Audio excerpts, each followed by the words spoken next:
It took nearly 70 years for my family to keep this piece of lakefront property, and only 3 weeks for a self-appointed HOA to declare I was illegally occupying public land. No court battles, no legal disputes, just a group of people clapping in a meeting, then deciding I shouldn't live here anymore. But this isn't just a story about a cabin. This is about laws, power, and how someone pushed to their limit can strike back so intelligently that an entire community has to sit in stunned silence.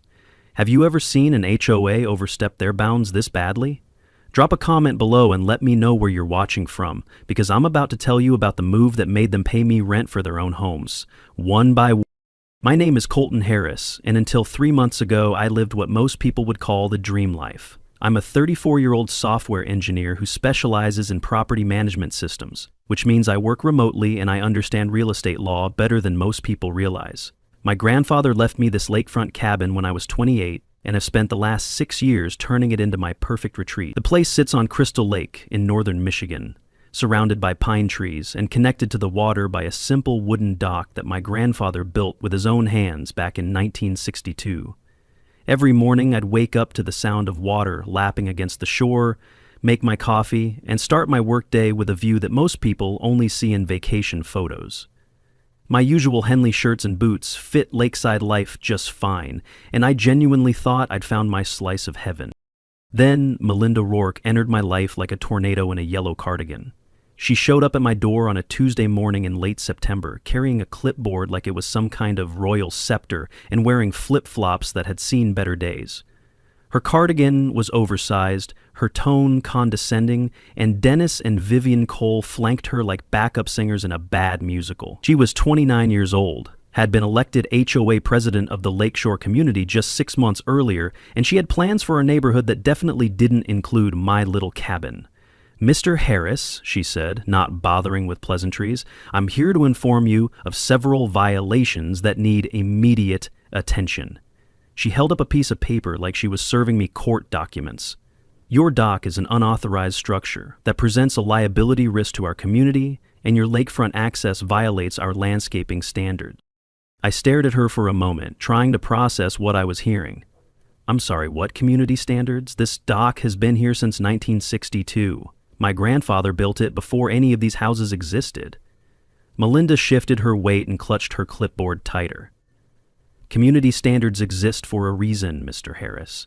Just because something has been here for a long time doesn't mean it's legal or safe." She pointed toward my dock with her pen like she was identifying evidence at a crime scene. "That structure is not up to current safety codes, and frankly, it's an eyesore that affects property values for everyone else." Dennis was a 48-year-old guy who always seemed to be trying too hard to look important, while his wife Vivian was 45 and had this expression that suggested she thrived on neighborhood drama.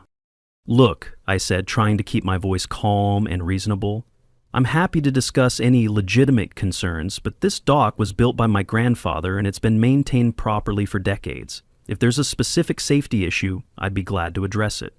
Melinda's face twisted into something that was probably supposed to be a smile, but looked more like she'd tasted something sour. "Mr. Harris, this isn't a negotiation. You have 21 days to remove the unauthorized structure and bring your property into compliance with community standards or face escalated enforcement procedures." She tore off a yellow copy of the violation notice and handed it to me. At the bottom, in bold letters, was a penalty fee of $350 and a warning that made my blood run cold. "Failure to comply within 21 days will result in legal action and additional penalties." As I watched Melinda march back down my driveway with Dennis and Vivian trailing behind her like devoted followers, I felt something shift inside me. This wasn't just about a dock or some arbitrary community standards. This was about power, and Melinda had just declared war on the wrong person. I looked down at the violation notice in my hands, then back at my grandfather's dock, and I made a decision that would change everything. I was going to fight this, but not in the way Melinda expected. I was going to do my research, understand exactly what legal ground I was standing on, and then I was going to show this self-appointed neighborhood dictator exactly what happens when you mess with someone who actually knows the law. Little did I know that the legal ground I was standing on was far more solid than anyone could have imagined, and that Melinda Rourke had just declared war on the one person who actually owned the land beneath her own feet. I spent the next morning doing what any reasonable person would do when faced with bureaucratic nonsense. I tried to resolve it like an adult. I walked over to the Lakeshore Community HOA office, which was really just a converted garage behind Dennis and Vivian Cole's house, and asked to speak with Melinda about finding a reasonable solution. The HOA office was chaos. Papers everywhere, coffee stains on every surface, and the stale scent of failed authority hanging in the air like a fog. Melinda was sitting behind a folding table that served as a desk, wearing the same yellow cardigan from the day before, only now it had a fresh coffee stain right on the front pocket. "Mr. Harris," she said without looking up from whatever she was pretending to work on, "I hope you're here to discuss compliance with your violation notice." I sat down in the plastic chair across from her and tried to keep my voice level. "Actually, I'm here to see if we can work out some kind of compromise. This dock has sentimental value to my family, and I'd be happy to make any necessary safety improvements." Melinda finally looked up at me, and the expression on her face was pure condescension. "Mr. Harris, I don't care what this cabin means to you. Rules are rules, and frankly, people like you think you're above community standards." She leaned back in her chair and crossed her arms. "This community has worked hard to maintain property values and create a safe environment for families. Your little dock project doesn't fit with our vision." That's when I realized this wasn't about safety or property values. This was personal. Melinda had some kind of chip on her shoulder about people she perceived as having more than her, and she was using her tiny bit of authority to settle scores that existed only in her head. "People like me?" I asked. "What exactly does that mean?" Melinda's eyes narrowed. "People who think they can do whatever they want just because they've been here longer. People who don't care about contributing to the community." I was about to respond when the door opened, and an older gentleman walked in. He was maybe 67 years old, with weathered hands and the kind of calm presence that comes from decades of dealing with difficult people. "Sorry to interrupt," he said, "but I couldn't help overhearing. I'm Walter Briggs, former HOA president." Walter extended his hand to me with a firm grip and a knowing look. "You must be Harris. I knew your grandfather. Good man." Just hearing Walter say my grandfather's name triggered a flood of summer memories. Fishing poles, firewood, and calm advice that always seemed to solve everything. Walter turned to Melinda with an expression that was polite, but clearly disapproving. "Melinda, I think you might want to reconsider your approach here. There are some things about this property that you might not be aware of." Melinda's face flushed red above her yellow cardigan. "Walter, you're no longer president here. This is my jurisdiction now." Walter nodded slowly. "You're absolutely right. But I spent 15 years surveying properties in this area before I retired, and I think you should know that targeting people like Mr. Harris might set a precedent you're not prepared for." As we left the office together, Walter pulled me aside. "Son, I need to tell you something that might change how you approach this situation. She's not just going after you. Yesterday, she cited Tanya Schmidt for having bushes that were supposedly too tall, and last week she tried to fine the Johnsons for having the wrong color mailbox. She's targeting people she thinks won't fight back. But there's something about this land that she doesn't know." Walter's weathered hands pointed toward the lake. "Your grandfather and I had many conversations about this property over the years. He was a generous man, maybe too generous for his own good, but he was also careful about legal matters. There's something you should know about the deed to this land, something that might surprise you." I felt a chill run down my spine that had nothing to do with the autumn air. "What kind of something?" Walter glanced back toward the HOA office, then leaned in closer. "The kind of something that might make Ms. Rourke wish she'd picked a different fight. But you need to do your own research first. Check the county records, look at the original property surveys, and most importantly, go through your grandfather's papers carefully.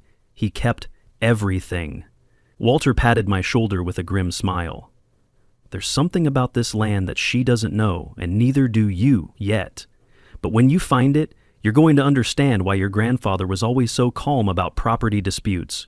As I walked back to my cabin, I could see Melinda through the office window, probably planning her next move against some other unsuspecting neighbor. I thought about Walter's words and realized that this fight was bigger than just my dock. Melinda was systematically targeting people she thought were vulnerable, using her position to bully and intimidate anyone who didn't fit her narrow vision of what the community should look like. But she had just made the biggest mistake of her short tenure as HOA president.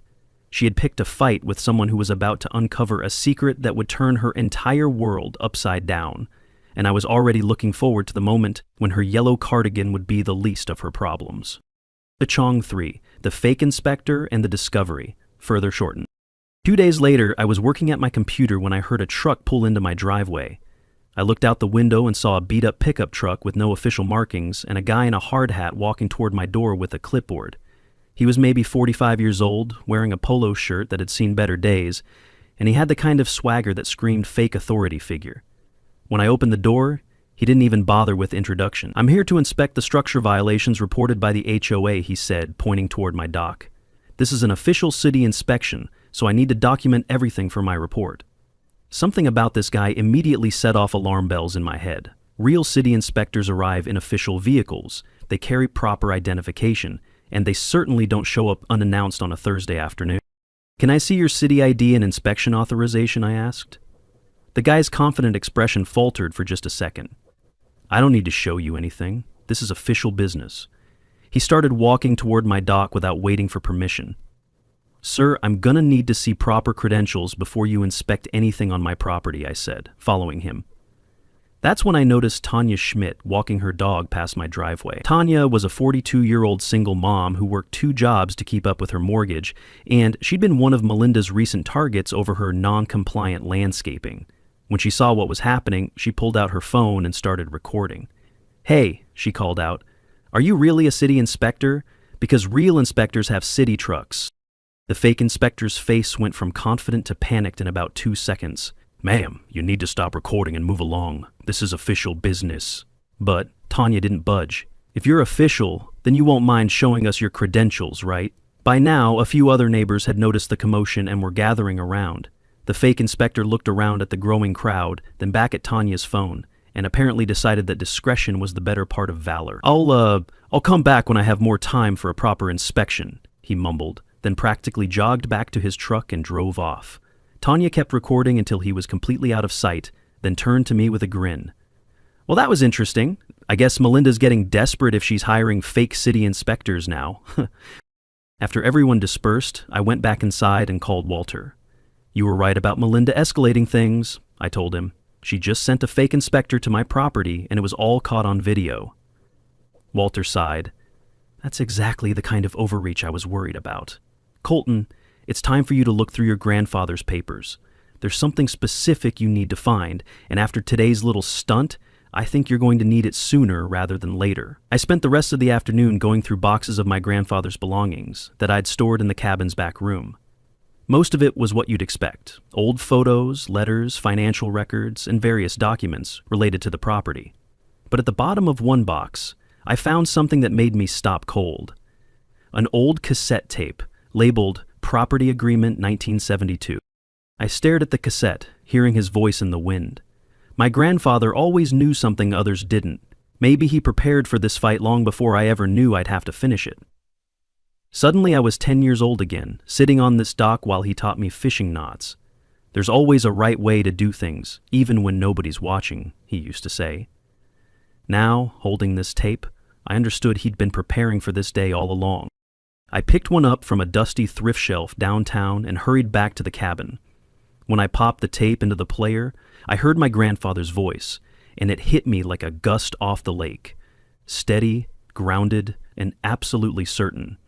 He didn't hedge, didn't pause.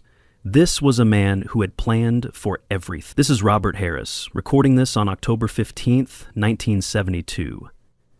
I'm making this record because I want there to be no confusion about the agreements I've made with my neighbors regarding the development of this land. After the war, housing was scarce, and I allowed several families to build homes on portions of my property under handshake agreements. I want to be clear that these were temporary arrangements to help people get back on their feet. The deed to this land remains in Harris family ownership, and it always will. I'm helping these people because it's the right thing to do, but they need to remember that the Harris family owns this land and we're allowing them to use it out of kindness, not obligation. My grandfather's voice continued with methodical precision. I've been advised by my lawyer to formalize these arrangements, but these are good people who needed help after difficult times. I trust them to remember that this is Harris land and that we've been generous neighbors. I'm making this recording so that future generations of the Harris family will understand the history of these arrangements and the true ownership of this property. The tape went on for another few minutes, with my grandfather describing specific boundaries and mentioning that he'd kept all the original documentation in a safe deposit box. As the recording ended, I realized that Melinda Rourke had just declared war on the actual owner of every piece of property her HOA was built on. I called Walter immediately. "Walter, I found something. Can you come over?" When Walter arrived an hour later and listened to the tape, his weathered face broke into the first genuine smile I'd seen from him. "There it is," he said. "Your grandfather mentioned this arrangement to me several times over the years. He said he'd made recordings and kept all the documentation, but I wasn't sure where it all was." Walter looked out toward the lake, then back at me. "Colton, do you understand what this means? Every house in this HOA community was built on your family's land. Your grandfather allowed it out of generosity, but he never transferred ownership. Legally speaking, every one of these people is living on your property." I felt a mix of excitement and disbelief. "Are you saying that all these people, including Melinda, are basically squatters on my land?" Walter nodded. "That's exactly what I'm saying. And after today's fake inspector stunt, I think it's time for Ms. Rourke to learn exactly who she's been messing with." The next morning, I drove to the county recorder's office with the cassette tape and a folder full of documents I'd found with it. The clerk, a middle-aged woman named Patricia, listened to the tape with growing amazement. "Mr. Harris," she said, "if what this recording says is true, then we need to pull the original property records and verify the chain of ownership." She disappeared into the back room for what felt like hours, returning with a thick folder and an expression of complete disbelief. "Sir, I've been working here for 23 years, and I've never seen anything quite like this. According to our records, the original deed for this entire area is still in the Harris family name.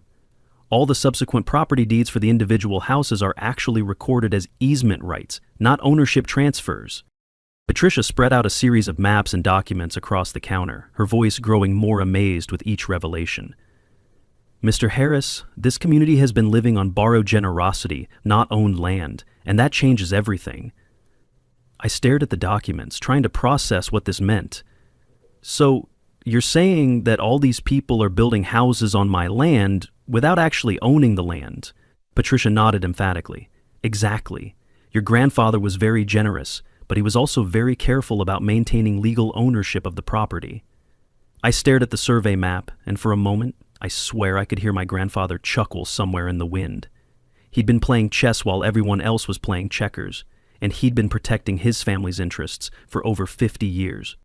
When I got back to the cabin, Walter was waiting for me with a concerned expression. "Colton, we need to talk. I just heard from Dennis Cole that Melinda is planning to call an emergency HOA meeting tomorrow night. She's telling people that you're trying to intimidate the community with false legal claims." Walter handed me a printed notice that looked like it had been hastily put together. "She's also telling people that your dock is a safety hazard to children and that immediate action needs to be taken." I showed Walter the documents from the county recorder's office, and his concerned expression turned into something resembling satisfaction. "Well, this changes everything. The question is, how do you want to handle it?"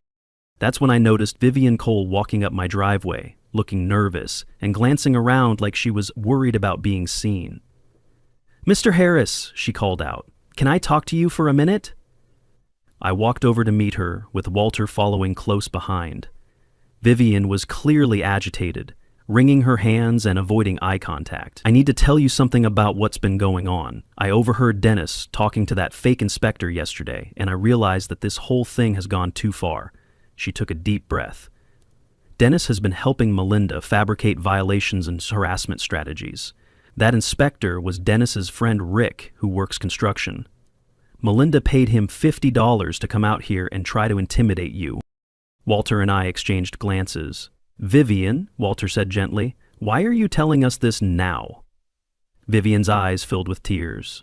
"Because this isn't what I signed up for when I joined the HOA board. I thought we were going to improve the community, not harass good people and make up fake violations. When I heard Dennis bragging about the fake inspector scheme, I realized that Melinda isn't trying to help the community. She's on some kind of power trip, and she's using all of us to feed her ego." Vivian wiped her eyes with the back of her hand. "I also found out that she's been lying about the legal authority for some of the fines she's been issuing. She doesn't have the right to unilaterally increase HOA fees or impose penalties without proper board votes. Vivian, I said, I need you to know that I've discovered some things about the property ownership that are going to change everything. Are you prepared to stand up for what's right, even if it means going against Melinda and Dennis? Vivian straightened up and looked me in the eye for the first time since she'd arrived. Mr. Harris, I'm tired of being part of something that's wrong. Whatever you need me to do to help fix this situation, I'm in. Walter smiled. In that case, we need to prepare for tomorrow night's meeting. But first, Vivian, there's something you need to know about who actually owns the land that your house is built on. When we explained the situation to Vivian, her face went through a series of expressions: confusion, disbelief, embarrassment, and finally, determination. So you're telling me that Melinda has been harassing the actual landowner while living on his property herself? This is unbelievable. As the sun set over Crystal Lake, the three of us sat on my grandfather's dock and planned our strategy for the emergency meeting. I looked out over the water, thinking about my grandfather's generosity and how it had been twisted into something ugly by Melinda's need for power and control. Tomorrow night, the truth was going to come out, and Melinda Rourke was about to learn that actions have consequences. I just hoped that when the dust settled, the community would be able to move forward in a way that honored my grandfather's original intention of helping neighbors in need, rather than enabling petty tyrants to abuse their positions. But first, Melinda was going to have to face the reality that she'd been living on borrowed land and borrowed time, and both were about to run out. The Lakeshore Community Center was packed the next evening. I'd never seen so many neighbors in one place, and the tension in the room was thick enough to cut with a knife. Melinda had clearly dressed up for the occasion, wearing what looked like a professional blazer over her yellow cardigan, though it still didn't fit properly and made her look like a child playing dress-up in adult clothes. She stood at the front of the room with Dennis beside her, clutching her clipboard like a shield, while Vivian sat in the back corner looking increasingly uncomfortable. I could see people throughout the room holding their phones, some clearly recording the proceedings. Tanya Schmidt was sitting in the front row with her phone propped up, making sure everything was being documented. "Thank you all for coming to this emergency meeting," Melinda began, her voice shaking slightly. "We're here tonight to address a serious safety concern that threatens our entire community." She held up a folder thick with papers. "Mr. Colton Harris has been issued multiple violations for unauthorized structures and non-compliance with community standards. And instead of addressing these legitimate concerns, he has chosen to intimidate board members and spread false information about property ownership." The room murmured, and I could see several neighbors glancing in my direction. Melinda's voice grew stronger as she continued. "Furthermore, Mr. Harris's dock presents a clear safety hazard to children in our community, and his refusal to remove it shows a blatant disregard for the welfare of his neighbors." Dennis tried to look official, but his nerves betrayed him as he stepped forward. "We're also here to vote on emergency measures to address the financial burden of dealing with Mr. Harris's non-compliance. The board recommends increasing monthly HOA fees to $1,200 per household to cover legal costs and enhanced enforcement procedures." The room erupted. Several neighbors gasped out loud. One woman clutched her phone so tight the screen cracked. Tanya Schmidt stood up immediately. $1,200? Are you insane? I can barely afford my current HOA fees. Her voice cracked with emotion. "I'm a single mother working 2 jobs. If you raise the fees to $1,200, I'll lose my house." Other voices joined in, people shouting questions and objections, but Melinda banged her clipboard on the podium like a gavel. "Order! We need order!" Melinda shouted, her professional facade cracking under pressure. "These measures are necessary to protect our community, and if you don't like it, maybe you should consider whether this community is right for you." That comment sent the room into chaos. People were standing up, shouting, and I could see multiple phones recording everything. In the middle of the commotion, several community members turned toward Dennis with pointed questions. "Dennis, is it true that you helped organize a fake city inspector to harass Mr. Harris?" one neighbor called out. "Did you really pay someone to pretend to be a city official?" Dennis's face went bright red. "I don't have to answer to you people," he sputtered, then pushed his way toward the exit. "This is ridiculous. I'm not staying here to be attacked." As Dennis stormed out of the meeting, watching Dennis flee and Melinda unravel, Vivian realized she'd been protecting the wrong people. This wasn't leadership, it was manipulation. She thought of Tommy, of his bike, and how she'd excused cruelty as caution. She couldn't anymore. For months, she'd told herself that supporting Melinda meant supporting the community, But sitting there, watching neighbors worry about losing their homes over fabricated fees, she realized she'd been part of a system designed to bully people into submission rather than actually improve anything. Melinda looked around frantically, realizing that her strongest supporter had just abandoned her in front of the entire community. "We still need to vote on the fee increase," she said, her voice much smaller now. That's when I stood up. "Before any votes are taken, I think the community deserves to hear some facts about property ownership and legal authority." I walked to the front of the room, carrying the folder of documents from the county recorder's office.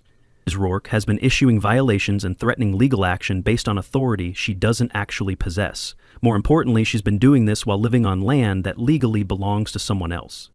I could see Melinda's face going pale above her yellow cardigan. "What are you talking about?" she demanded. "I have every right to enforce community standards." I opened my folder and pulled out the county records. According to the county recorder's office, the original deed for this entire development is still in Harris family ownership. When your parents or previous owners bought their houses, they purchased the structures and easement rights, but the land itself was never transferred out of Harris family ownership. The room was dead silent now, everyone straining to hear every word. "This means that every house in this community, including yours, Ms. Rourke, is built on land that legally belongs to my family. My grandfather allowed this development out of generosity after the war, but he never gave up ownership of the property." Melinda's clipboard slipped from her hands and clattered to the floor. "That's impossible," she whispered. "You're making this up to avoid your violations." I handed copies of the county records to several people in the front row. "These are official documents from the county recorder's office, confirmed by state and legal review. Anyone can verify them independently." Tanya Schmidt looked at the documents, then back at me. "So what does this mean for all of us?" I took a deep breath. "It means that Miss Rourke has been issuing violations and demanding compliance from the actual landowner while living on his property herself. It also means that she lacks the legal authority to unilaterally increase HOA fees or impose the penalties she's been threatening." The meeting devolved into complete chaos after that. People were shouting questions, demanding explanations, and waving their phones to record everything. Melinda tried to restore order, but her authority had completely evaporated. "This doesn't change anything," she shouted over the noise. "OA rules still apply." But her voice was drowned out by angry voices demanding answers about fake inspectors, illegal fee increases, and fabricated violations. As I walked out of the community center that night, I could hear the chaos continuing behind me. Tomorrow morning, I was going to take the next step in this battle, and Melinda Rourke would learn what it meant to go to war against the land beneath her feet. I spent most of the next morning at the hardware store, buying materials for a project that was going to send a very clear message to the Lakeshore community. By 10 a.m., I was in my driveway, constructing a 6-foot wooden fence that would block access to the community parking area adjacent to my property. Turns out, that parking area was also built on Harris family land, and I was well within my rights to restrict access to my own property. As I worked, neighbors began gathering around, some taking photos, others asking questions about what I was doing.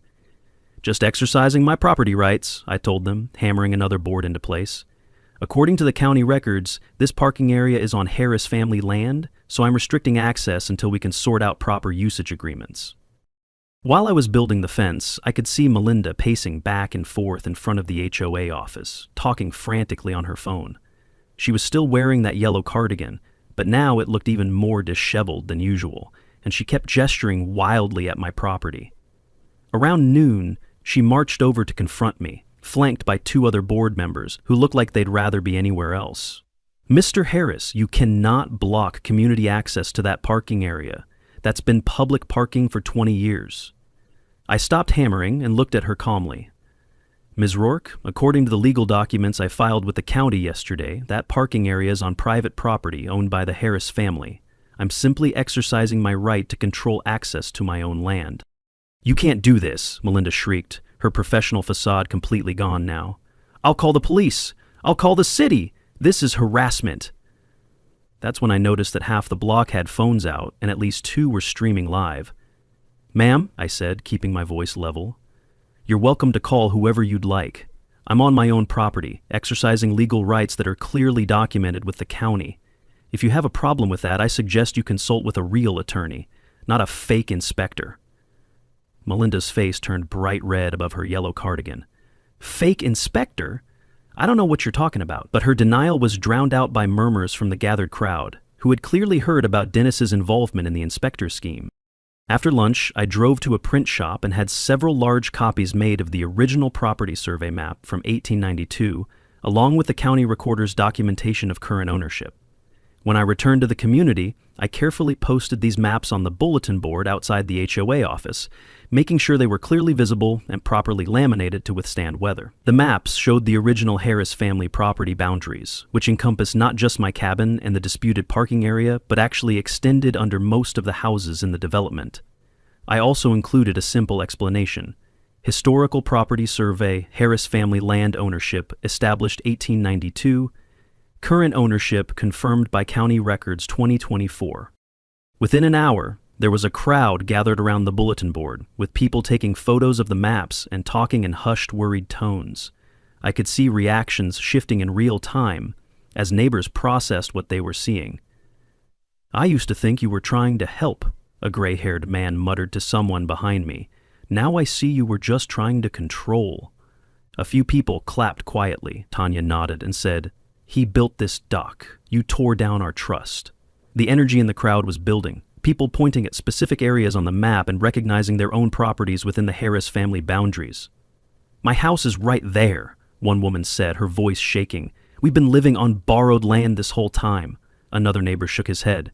23 years I've been paying a mortgage, and now I find out I don't even own the ground under my foundation." Melinda was watching from the HOA office window, and she looked absolutely furious. Around 4 p.m., she came storming out of the office and marched straight to the bulletin board. The crowd was still gathered, still discussing the implications of what they were seeing, when Melinda arrived like a hurricane in a yellow cardigan. Without saying a word to anyone, she began tearing down the maps, ripping them into pieces and throwing them in the trash. "These are fake documents," she shouted to the crowd. "He's trying to intimidate all of us with forged papers and fake maps." That's when the crowd really turned against her. Someone in the back called out, "I'm streaming this live right now. Everyone's watching you destroy official county documents." Another voice added, "We can all see you're afraid of paperwork more than the truth." Tanya Schmidt, who had been quietly recording the whole scene, stepped forward with her phone held high. "I'm broadcasting this to my social media right now," she announced. "Everyone's watching the HOA president destroy public information instead of proving it's wrong." The crowd murmured its approval, and I could see more phones coming out, more people starting to record. An older man near the front of the group called out, "Melinda, if those documents are fake, why don't you show us the real ones that proved Harris doesn't own this land?" A woman with a baby stroller added, "She's lost all authority. Now she's just destroying evidence like a common criminal." The crowd was energized now, people talking over each other, demanding answers, and all of it was being captured on multiple devices and broadcast live to hundreds of viewers across multiple platforms. But her credibility was already shot, and people were asking pointed questions that she couldn't answer. "Why don't you show us the real documents that prove Harris doesn't own this land?" one neighbor called out. "If you're so confident these are fake, why are you destroying them instead of disproving them?"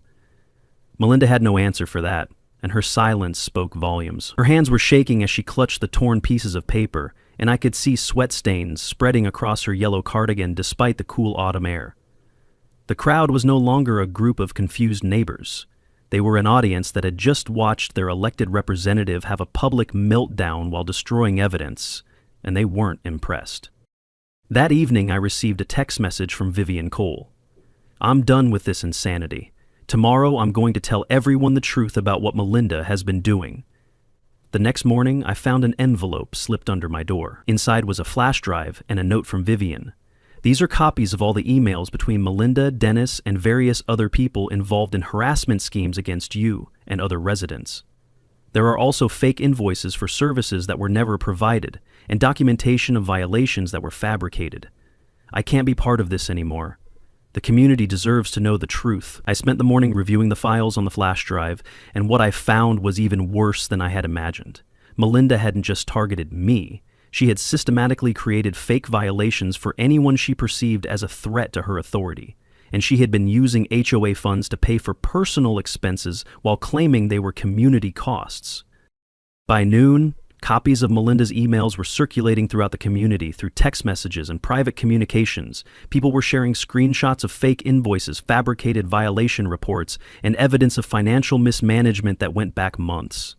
The evidence was damning, and Melinda's remaining support evaporated completely.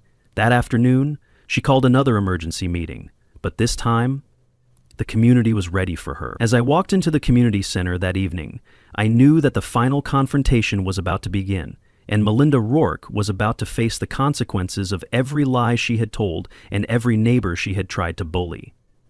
The reckoning had arrived, and justice was about to be served. The community center was even more packed than it had been for the previous emergency meeting, but this time, the energy was completely different. Instead of confused residents trying to understand what was happening, I was looking at a room full of people who had seen Melinda's emails, witnessed her public meltdowns, and finally understood exactly what kind of person they had elected to represent them. Melinda sat at the front table alone, her yellow cardigan now wrinkled and stained, her clipboard nowhere to be seen. Dennis was conspicuously absent, and Vivian sat with the residents rather than at the board table, making her allegiance clear to anyone who was paying attention. Walter Briggs stood up first. "I'm calling this meeting to order as interim president, following the resignation of Dennis Cole and pending a community vote regarding Melinda Rourke's continued service." The room was completely silent as Walter continued. "We're here tonight to address serious allegations of financial mismanagement, harassment of residents, and abuse of authority. We're also here to discuss the legal reality of property ownership in this community, as documented by official county records." Melinda jumped to her feet. Her hands trembled as she spoke, and I could see the room slipping away from her like the tide receding from someone who thought they controlled the shore. "Walter, you have no authority to run this meeting. I'm still the elected president, and these people are trying to stage a coup based on lies and forged documents." "Mrs. Rourke," I said, standing up with a folder full of documents, "let's talk about lies and forged documents. Are you claiming that the county recorder's office has provided false information about property ownership? Are you suggesting that the state of Michigan has incorrect records about who owns this land?" Melinda's face flushed red. "I'm saying that you're trying to steal our homes with fake legal claims. You can't just show up with some old papers and claim you own everyone's property." I opened my folder and began distributing copies of legal documents to everyone in the room. "These aren't old papers, Ms. Rourke. These are current, official records from the county recorder's office, confirmed by state and legal review. The legal reality is simple," I continued.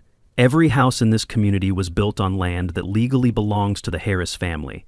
Your parents, or the previous owners of your homes, purchased the structures and the right to use the land. But the land ownership was never transferred.